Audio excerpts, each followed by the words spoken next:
آج ہمیں پروگرام میں جوائن کریں اکانومسٹ ڈاکٹر عثمان چوہان صاحب. انہیں ویلکم کرتے ہیں. السلام علیکم چوہان صاحب, اینڈ ویری گڈ مارننگ. کیسے ہیں آپ؟ Good morning, thank you very much. Great sir, تھوڑا سا پلیز اس خبر سے متعلق بتائیے گا کہ صرف افواہوں کا پھیل جانا کہ ایک ملک کی جو بینکس ہیں وہ دیوالیہ ہو گئے ہیں اور اس کا اس طرح کا امپیکٹ آنا, از اٹ نارمل یا کہ یہ افغانستان کے معاملے میں ہمیں زیادہ واضح نظر آیا؟ جی, یہ افغانستان کے سلسلے میں زیادہ واضح تو نظر آیا ہے, لیکن ایک بینکاری نظام میں استحکام ضروری ہوتا ہے اور اعتماد ہونا ضروری ہوتا ہے عوام کا اس نظام پہ. تو چونکہ اعتماد ویسے ہی ان حالات میں تھوڑا سا مشکل ہے, افغانستان کو بے شمار مسائل درپیش ہیں, تو وہ اعتماد نہیں ہے, اس وجہ سے افواہوں کا شکار زیادہ آسانی سے ہو سکتے ہیں. ٹھیک ہے, کیا اس کا امپیکٹ اس ملک کے علاوہ خطے پر بھی پڑتا ہے؟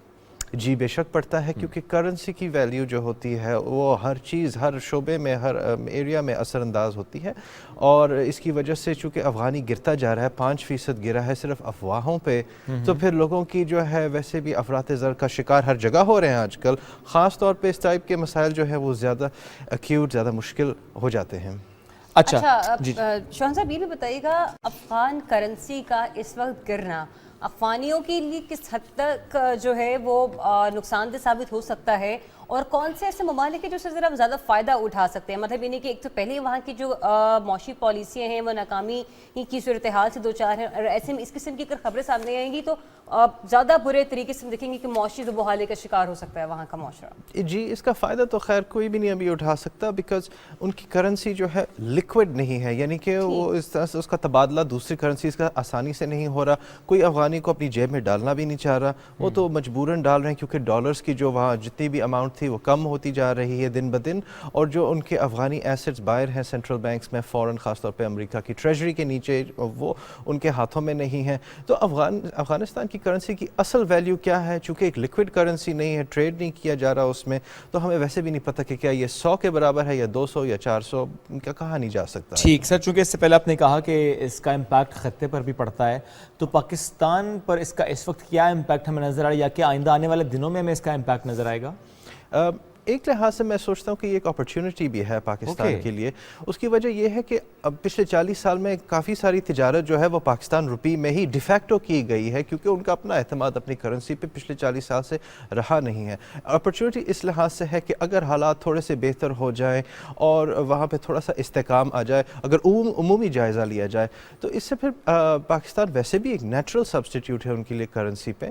تو ہمارے تاجر برادری وغیرہ کو اس کو مد نظر رکھنا چاہیے کہ چونکہ اب ایک نیا دور شروع ہو رہا ہے افغانستان میں, بہتر ہو زیادہ خراب ہو جیسا بھی ہو, تو وہ آمادہ رہیں اقتصادی اپرچونٹیز کے لیے. اوکے سر, یہ تو افغانستان کی بات ہم نے کی, بٹ اگر ہم صرف اس خطے کی اب بات کریں, جنوبی ایشیا کی میں آپ سے بات کروں کہ اسپیسیفکلی اس ریجن میں کرنسی کا اتار چڑھاؤ کیا اگین یہ باقی خطوں سے ڈیفرنٹ ہوتا ہے, یہاں کا جو ایک ماحول ہے؟ یہ آپ نے بڑا زبردست سوال کیا ہے.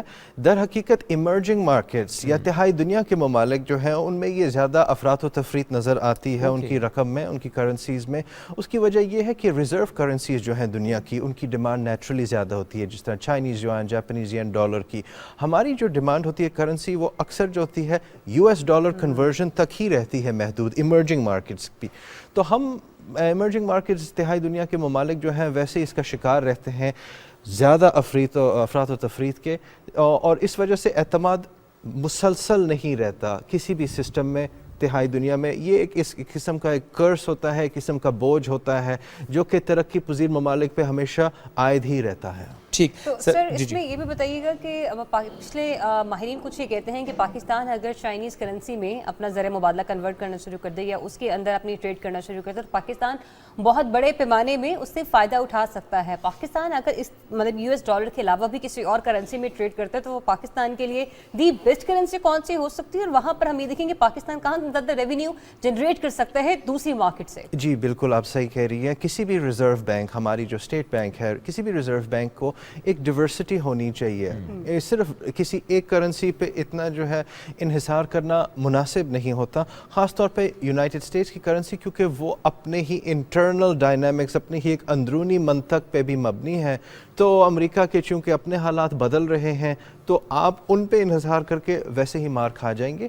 تو اس کے علاوہ چائنیز یوان ایک نیسسری آلٹرنیٹیو نہیں ہے, اچھی کرنسی ہے, لیکن وہ چونکہ کنٹرولڈ ہوتی ہے by the People's Bank of China, وہ ایک نارمل لیکوڈ کرنسی نہیں ہے.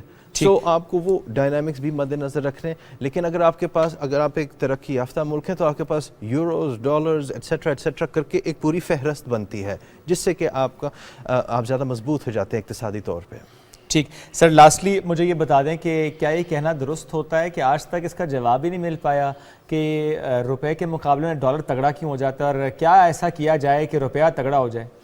جی بالکل, اس کا کوئی آسان سوال نہیں ہے, لیکن جتنی زیادہ ڈیمانڈ ہوگی روپے کی عالمی منڈی میں اتنی زیادہ وہ تگڑا ہوگا. تو اس کے لیے جتنا زیادہ ہم ایکسپورٹ کریں گے اتنی زیادہ ڈیمانڈ ہوگی, لوگوں کو چاہیے ہوگا روپیہ میں ہمیں واپس دینا. جتنے آپ کی ریمیٹنس اسٹرانگ ہوگی اس کے مبادلے میں پھر آپ کی ویلیو, تو جتنا آپ کا ایکسچینج اور ایکٹیویٹی ہوگی اکنامک, اس کو مد نظر رکھ کے پھر آپ کی کرنسی مضبوط ہوتی جاتی ہے. زبردست. اور ایکسپورٹس بھی زیادہ جب بڑھتے ہیں تو اس کا بھی ہمیں امپیکٹ نظر آتا ہے. ڈالر زیادہ سے زیادہ پاکستان اگر آئے تو اس کا بھی امپیکٹ آتا ہے. تھینک یو ویری مچ سر, ساتھ موجود تھے آپ اور اس سے متعلق ہم سے گفتگو کریں.